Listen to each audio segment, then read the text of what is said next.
Thanks for listening to A Long Time in Finance with Jonathan Ford and Neil Collins, in partnership with Briefcase.News, the service that brings intelligent curation and analysis to your media monitoring. The world's motor industry is in the middle of a revolution. Driven by some brutal legislation, electric cars are displacing petrol and diesel, and manufacturers are having to redesign their businesses almost from the ground up.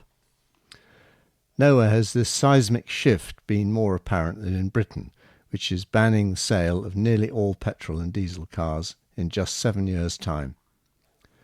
The result has been to cut a swathe through the UK industry. Production has almost halved from its recent peak as plants have either closed or reduced to being suppliers of parts. Batteries, the key component of electric cars, need expensive, large-scale factories near the assembly lines. The UK government has recently committed an unprecedented £500 million in subsidies to keep making Jaguar Land Rovers in Britain. New rules on origin are also threatening the valuable trade between the UK and the EU. Peter Wells is Professor of Business and Sustainability at Cardiff University's Centre for Automotive Industry Research. Peter, welcome. Thank you very much. How have we got here, Peter, and what does the future look like? Well, two very trivial questions just to start. It's an interesting point in the history of the industry, there's no doubt about it, and indeed pretty well unprecedented and potentially cataclysmic, both for the industry in the United Kingdom and more widely. It really is that big a pivotal moment, I think. When we look at the reasons for this kind of state of affairs emerging, of course, there are many different factors involved, but fundamentally, we've got the climate issues. Therefore, this is a problem not only facing the UK automotive industry, but also the industry worldwide. What we see going on around us now is a real scramble for survival, really, by different parts of the industry, different companies in different parts of the world. In that scramble, I think it's fair to say that the UK has fallen behind. There's definitely a sense in which the UK industry, for one reason and another, is behind the pace compared with its major regional competitors in France, Germany, and so on, but also at a global scale, particularly, of course, behind the Chinese. When you say Britain is behind the pace, how much scope do we have for dictating to an industry which is essentially foreign-owned? Yes, the ownership issue is, of course, an important one when you look at how much room we have to manoeuvre, so to speak, with the automotive industry in the United Kingdom. For a long time now, we've not really had one of those national champions or one or two companies that feel part of our national fabric. That's really ever since Nissan arrived under, of course, Margaret Thatcher, under her government's regime. We've seen that shift in emphasis away from protecting industry or protecting individual companies and towards facilitating markets, market access, trade, and primarily, of course, consumer choice. So we've ended up with an industry which is largely owned elsewhere, which largely exports to other markets, and with our own market largely served by imports. So it's a rather unusual position, and it does make it very difficult for the government to orchestrate a policy framework which integrates both the supply side and the demand side. When you say, Peter, that we've fallen behind, or UK industry has fallen behind, can you expand on where you think that lag has formed and why it's happened? Well, I think that the primary concern at the moment, at least from an industry perspective, is that we don't have enough capacity to build batteries or indeed battery electric vehicles. And that's not just in the kind of current present tense, that's also looking forward into future development plans. If we look at, say, Germany, there's more than 500 gigawatts of capacity for battery manufacturing, either installed or planned in that country. And we have a vanishingly small number compared to that. Less than 50 gigawatts is likely within the near future. When we look at the kind of product pipeline and we look at the kind of production lags involved in all of this, it means that other than Nissan producing in high volume up in the northeast of England, we won't have that capacity available until, well, the latter part of the 2020s. And that's really far too late. Other competitors are already coming in. And I particularly would highlight the fact that we're well behind the Chinese, who are beginning now to export vehicles back into Europe, either on their own terms or through being locations for other manufacturers such as Tesla, Volkswagen, and so on. The UK industry is behind in a production sense, but has been quite well advanced in stimulating the market. And that, of course, has provided the opportunity for non-UK manufacturing to take advantage of the market conditions here in the UK. We have the worst of both worlds, really.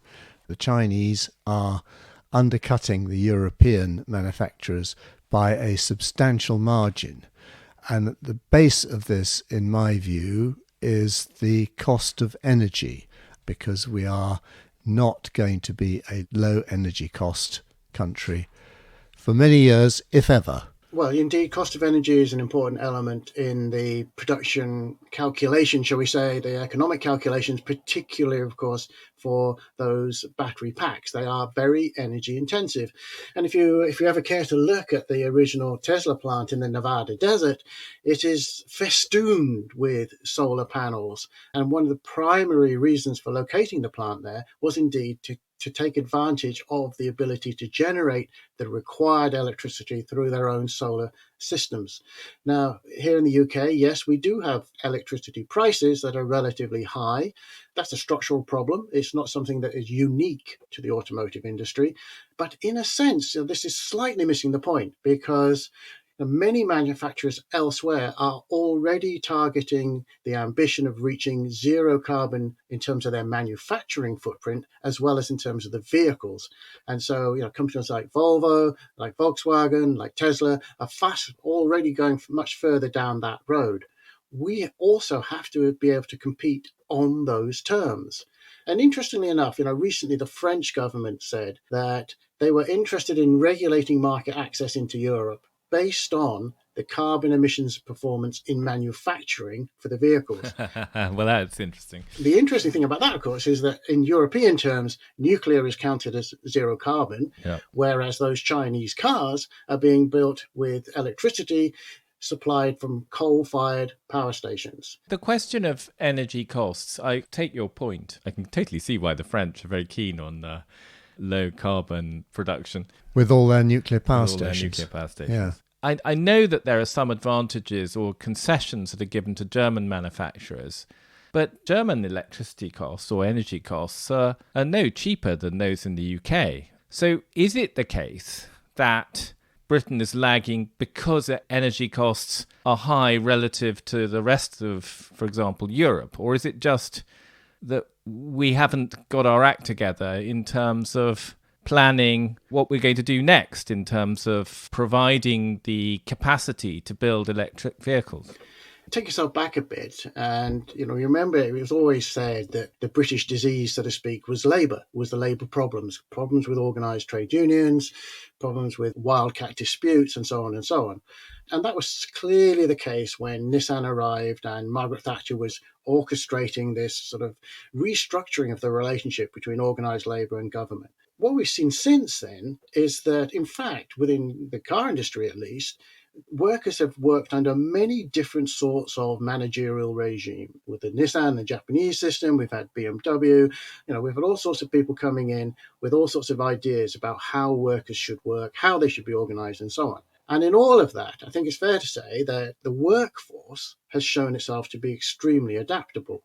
Which brings us back to the fundamental question then, why has the performance not been as it could be? And I think you're left with two answers. One is investment. In other words, what you see in the German industry case is very high levels of continuing investment in new equipment and manufacturing capabilities, which drives up labour productivity in those factories. And the other is government policy. And I think there what we've seen is this very erratic approach to the industry, a very haphazard approach, not helped, I have to say, by Brexit, and complicated further by the difficulty, I think, that Conservative governments have had in orchestrating a sort of state approach to resolving the issues facing industry in general and the automotive industry in particular.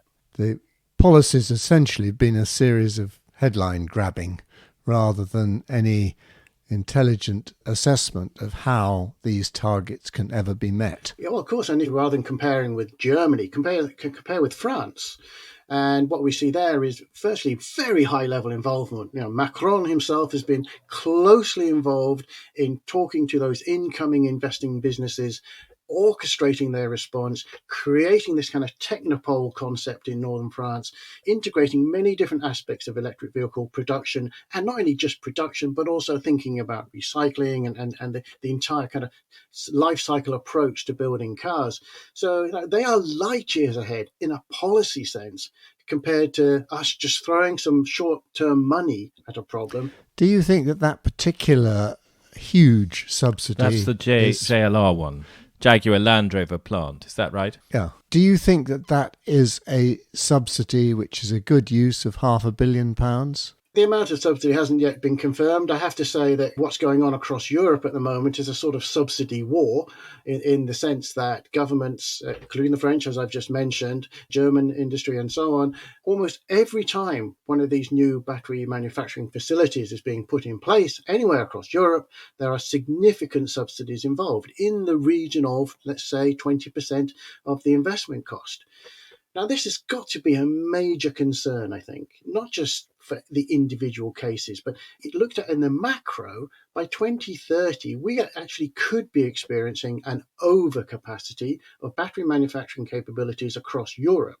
So that's the first problem. Second problem is that it ties governments as well as companies into this kind of continuation of this existing model of automobile manufacturing and use.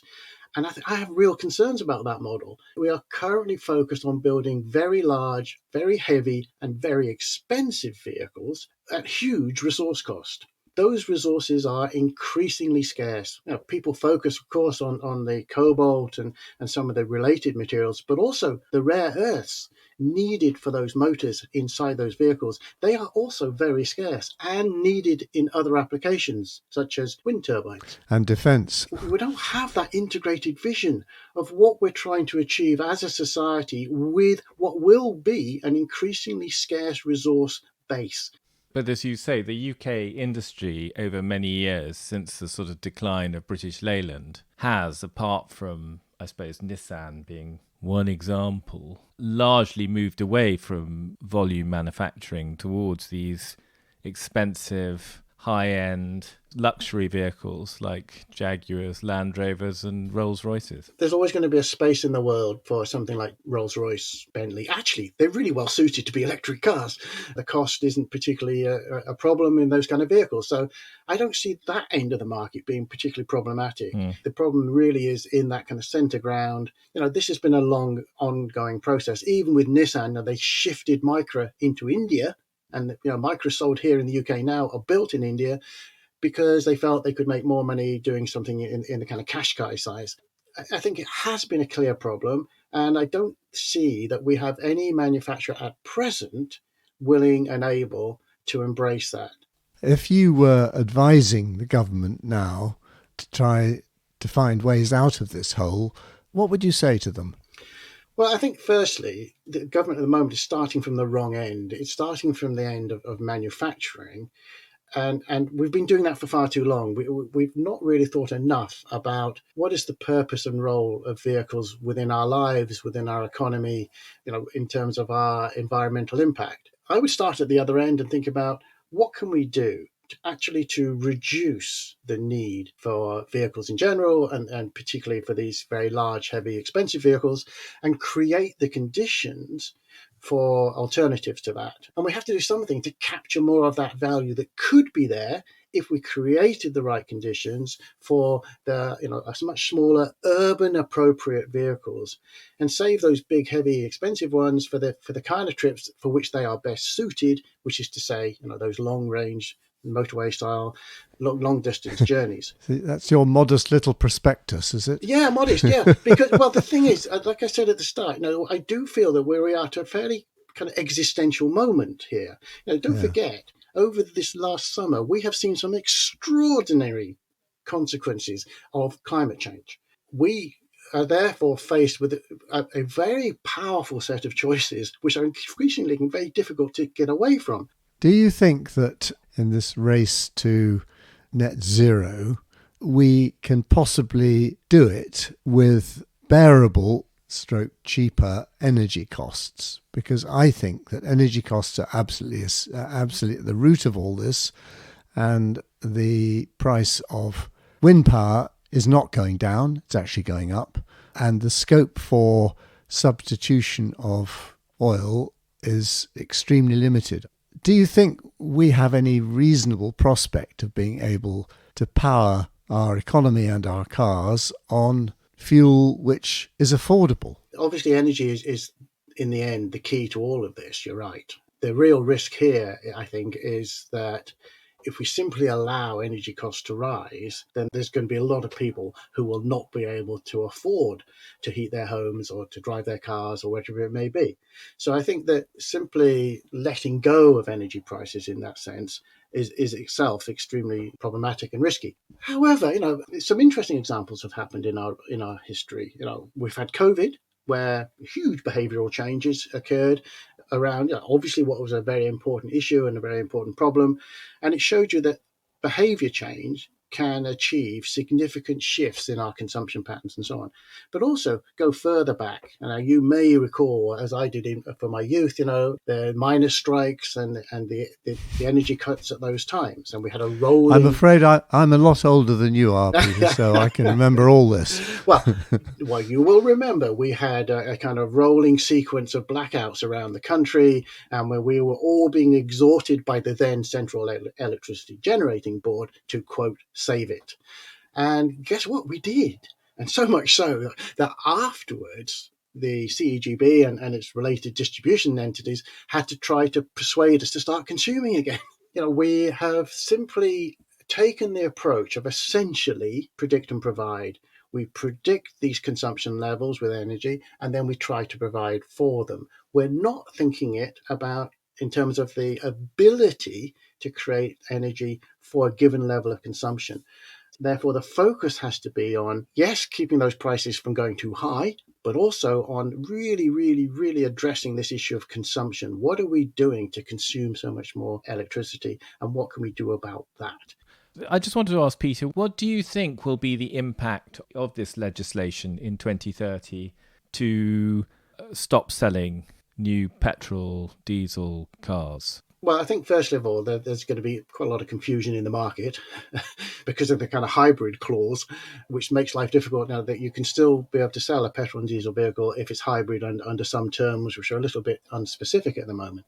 Oh, okay. But also, I think already we're beginning to see the reaction in the market. In other words, as people begin to understand that this deadline is looming, there will be a growing reticence for purchasing of existing kind of petrol and diesel models in the market. Just as vehicle manufacturers have already retrenched on their development programs for diesel and are likely to do so for petrol, so they're cutting back on the models available, and consumers are beginning to become wary about buying those vehicles. And by 2030, there'll be a fairly substantial used market for electric vehicles. And I bought 2 used electric cars so far. I'll probably have another couple by the end of this time period. It's beginning to happen. Do you think that we've gone about creating the infrastructure in the right way? I mean, one thing which does strike me is we've sort of copied the model of the petrol station with the electric recharging stop. But obviously the model is imperfect because you need to spend a lot longer at a pump if you're putting electricity into your car rather than petrol. Surely we should think about sort of things where if you're going to have electric vehicles with batteries, that there should be a way of replacing the battery in a car and charging it centrally rather than having everyone with their own little battery beetling around. Or is that a stupid idea? It is. Well, not a stupid idea at all. In fact, you'll soon be able to... That's all right. It is a stupid idea. You'll soon be able to buy a car that does that, because NIO, a Chinese company, are exporting into the UK not too distant future, and they will come with their battery swap stations. In China, again, there are some independent companies like some of the battery manufacturers who are currently also pursuing this battery swap concept, and in many ways it makes perfect sense. Chinese famously But stupid. there was a business more than 10 years ago now called Better Place, which attempted to set up as an independent battery swap business. Right.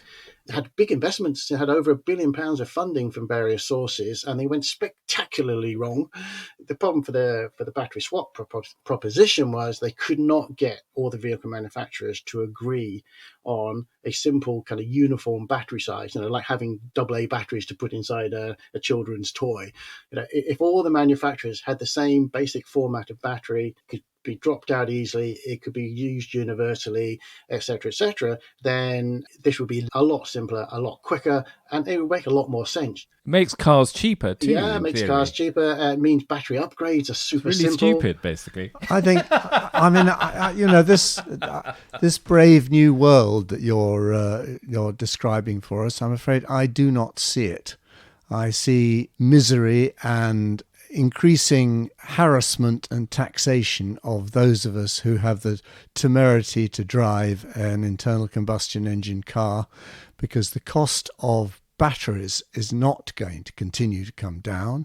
The cost of wind power is not going to continue to come down. It's actually going up quite dramatically at the moment. And I think that the key to all this, as I said earlier, is energy costs. And I cannot see anything in particularly Western Europe which is remotely comparable to the sort of cost of energy that the Chinese are going to be paying, and our car manufacturing business, such as it is today, will disappear to a sort of rump of one or two luxury manufacturers and, with a bit of luck, Nissan. But I think all the rest are doomed. Peter, do you want to come back on that? I've now got the full manifesto from Neil. That's excellent gloom and doom. I mean, I thought I was fairly pessimistic, but you've done very well there.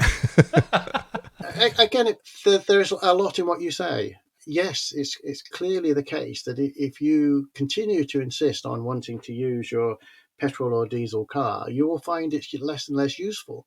You will be not allowed into various areas of the country increasingly in the future, especially our urban areas. You will find it more difficult to find fuel. You will pay more in tax. It's going to be much more difficult. In the end, it will be something of the past. Here in the UK, we celebrate our past. The UK has more car enthusiast clubs than the rest of Europe combined. It's a fantastic place if you're a car enthusiast. I didn't know that. Yeah, so there's a place for you. Don't you worry. You can gather in a field with like-minded individuals. And lie under the cars. Poop. For the kind of mainstream day-to-day business of driving about the place, it's going to go electric. There'll be a lot of Chinese influence. I do think that more will come out of the UK again. If you think back to when kind of the British Leyland Combine started to fall apart and had all those problems with Rover, and then Ford started reducing investments and so on, what you find happening there is that the people, of course, stay. And those people are full of ideas, full of knowledge, full of skills, which they then take and do interesting things with. That's one of the reasons why we have such a strong motorsport industry, is that we've got people who've been through that process, got all that talent, and then start to apply it in different ways. And I think there's still a lot of scope for innovation in this sector, not just in the hard metally bits of cars, but in the software, new service models, new ways of providing mobility and so on. It's going to be really dynamic and innovative, whilst yes, that rump of kind of petrol and diesel owners and users will slowly but surely decline. Rump being the operative word. Yeah. Quite. But fortunately, I don't think it'll apply to me, because by the time the rump is well and truly cooked, I shall be under the ground. That was A Long Time in Finance with Jonathan Ford and Neil Collins. Production and editing by Nick Hilton, and our sponsorship partner is Briefcase.News. If you enjoyed the show, please rate and review it on your podcast app, as that will help new listeners find us.